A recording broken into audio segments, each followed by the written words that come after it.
Dadamның тазы мижазы yok. Бира doktorxanaga chiqayda bizning yezliq doktorxanaga chiqdim. Endi o yezliq doktorxana deganda mında tekshirtib, ya doğru qilmaydi, kassam bo'ldi-da, onunga cho'ng bir belnisda yotibsan. Sudaryoz do'stlar nima ish qildi? Sen bir doktor uka dadam sal chataqga belnisda yotqizmasang olmaydi dedi-da. Ben yatqizsam cho'ngroq yer yotqizay, akatsam, anchi dadam ishkini tush ko'ruydi, ana. Ayrılıp kalmacıma uka degantin qo'rqib ketiblar. Ben bunu doktorxonada belnisga yotqizib qo'ydim dadamni. Bir hafta ya bir tal okul samaptı, ya bir tal doğru amaptı. Qara atganda kirgan tapanchalar mingidil qizib meni o'lchaydi ekan. Tushdan keyin bilakni bo'g'ib qonbesini o'lchaydi ekan, ashta qilib 8 kun ichini siqib tutdi dadamdan.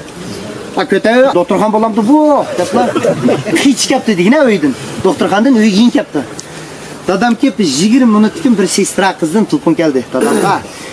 Sestra qizni ansizligi chiroyli chiqibdi. Dadam telefon qilib, "Voy, kim o?" Şunda da!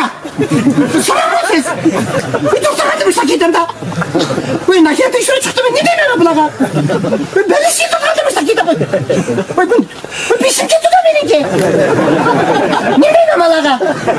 Dadam qo'rqib ketib, "Ya kızım, madaqdan, mijozı yo'q, o'yga ketdi."